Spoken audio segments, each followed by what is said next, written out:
When I was a full-time commodity cowboy, all I thought about was how many pounds of beef I could squeeze out of this farm at the lowest possible price, with no real focus except pounds of beef and how cheap I could do it. Today, I never ever think about how many pounds we can sell. What I think about all day, every day is, how can I make this land better? What if I put compost this way? What if I put a cover crop that way? What if I graze it in a different way? What can I do to make that happen?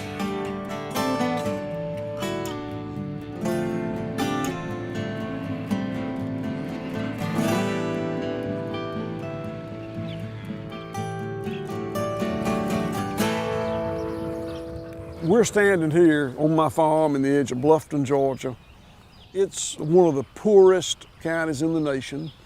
Wonderful land, wonderful climate, and poor people. The census says there are 102 people.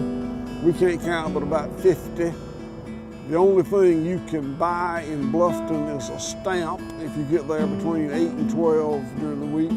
If you need a gallon of milk or a tube of toothpaste, it's 12 miles to the store. And what happened to Bluffton is what happened to so many small rural towns that had a purely agrarian economy.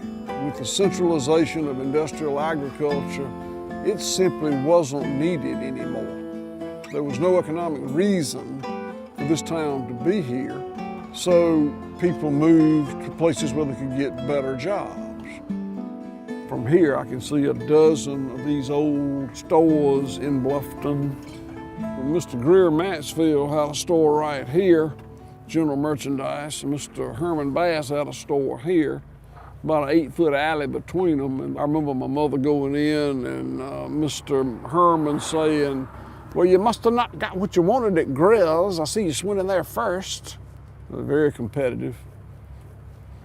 As far as the impoverishment of rural America, nobody of my father's generation said, "Let's just suck all the money out of this little town and let it dry up and blow away." That never happened. My father told me that in 1946, a salesman invited all the farmers to a fish fry, and he brought 200-pound bags of ammonium nitrate fertilizer with him.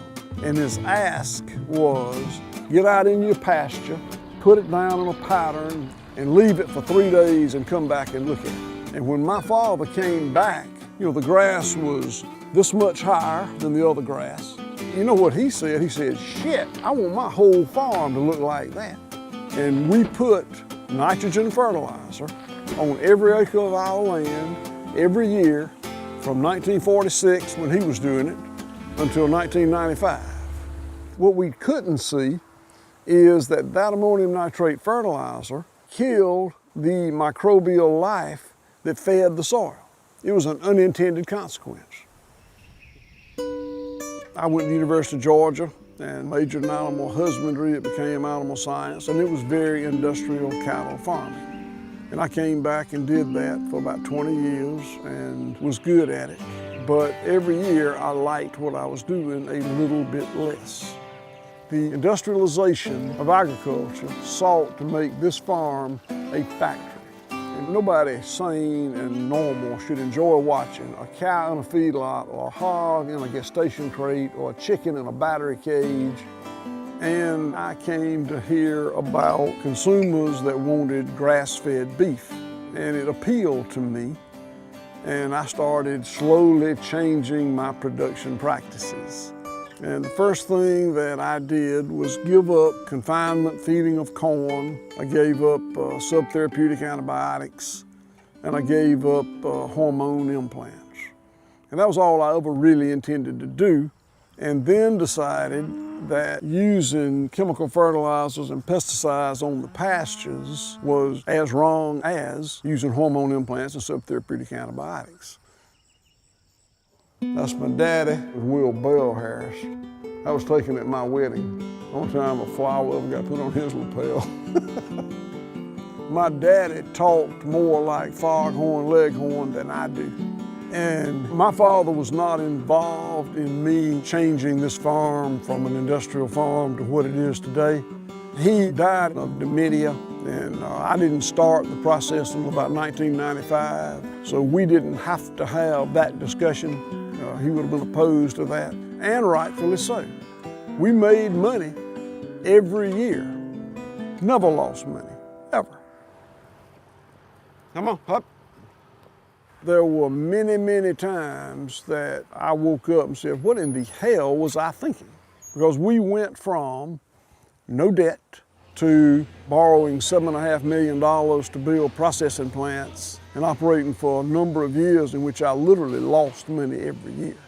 You know, I didn't know if I was going to lose the farm that my great-granddad had established 130 years earlier, the farm that I was supposed to leave for my children, and put my wife in a position where she could have died in a rented mobile home somewhere. And those were dark days. I'd work till dark. I'd go in, I'd drink a bottle and a half of wine. I'd go to sleep. About 2 o'clock, I'd burn through the wine. I'd get up, go to the bathroom, make coffee, put my boots on, and go again.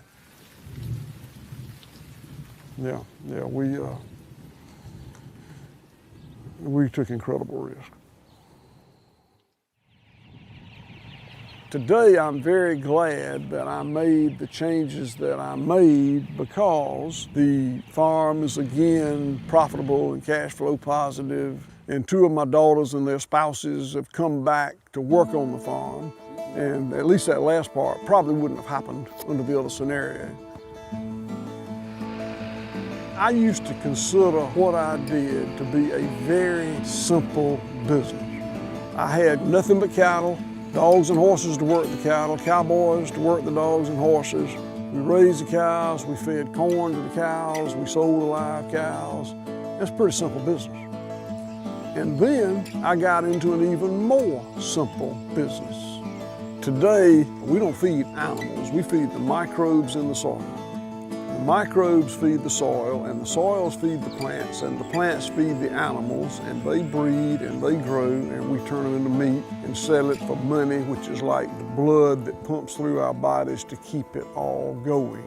And it's really a beautiful system. And what's most beautiful is that every generation, the animals are healthier and healthier, happier and happier.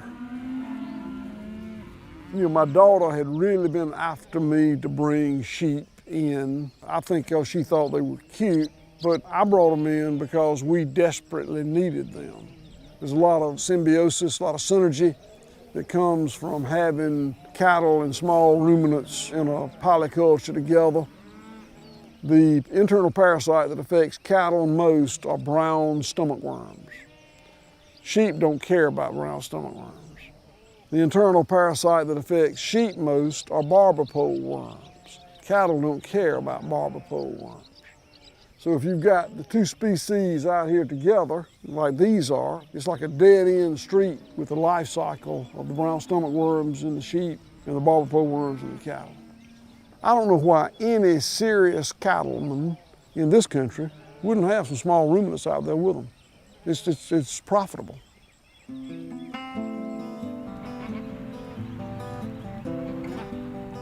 So this is a pasture that has been grazed off real short, and they got poultry is out there now.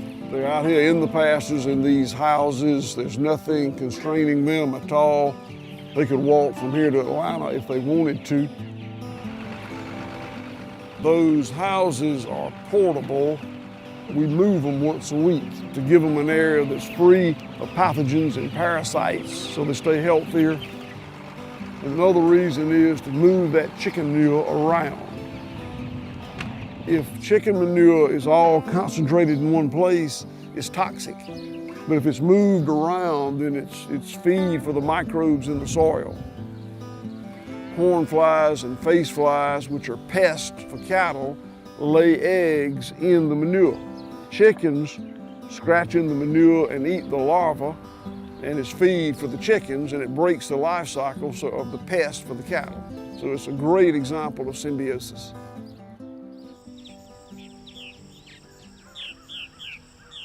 Prior to about 1995, we had about 700 cows, and we sold the calves fairly soon after weaning. Since then, we've increased the carrying capacity dramatically. We still got about 700 mama cows, and we have about 1,000 goats, about 1,000 ewes, about 100 sows, and then the poultry, chickens, turkeys, geese, guineas, and ducks. There's about 100,000 beating hearts on this farm on any given day. Our pastures are better than they've ever been because we don't till them up, we don't use chemical fertilizer, we don't use pesticide. It's more teeming with life, there's more nutrient density.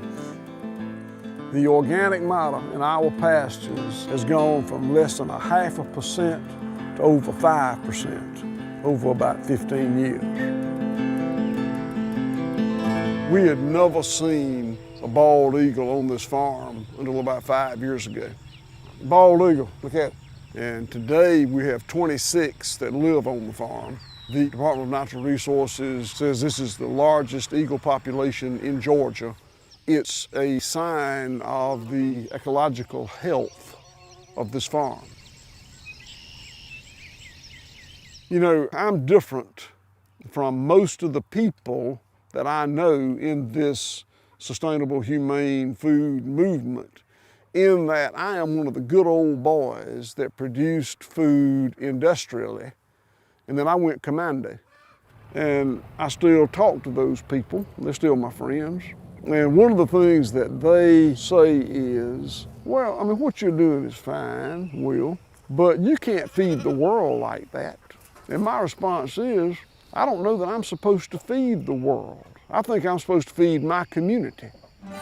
We have about 120 employees. We're the largest private employer in any of these counties around here. We have bought a number of houses and storefronts and lots in Bluffton. About 10 of these houses we've renovated for the purpose of employee lodging.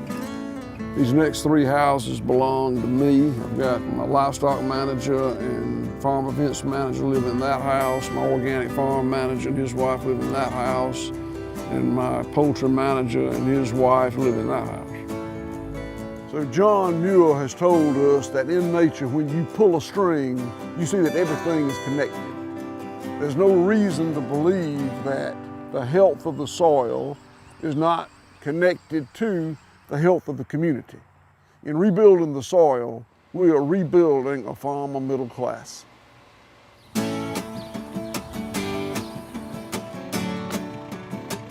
Just about everything I see makes me feel good. It makes me feel good to see these eagles flying across. It makes me feel good to see the squirrels playing in the trees.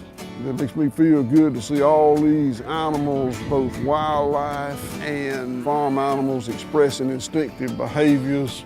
I think it's healthy for me and my family and my employees and my customers to eat food that's raised like this. It's food as nature intended food to be. You know, the expression is, I get paid for what I was made for. Technically, I work 16 hours a day, because 16 hours a day, I'm on this farm, if I'm not physically on it, I'm thinking about it, but I don't feel like I work at all. I would do for free what I do for a living.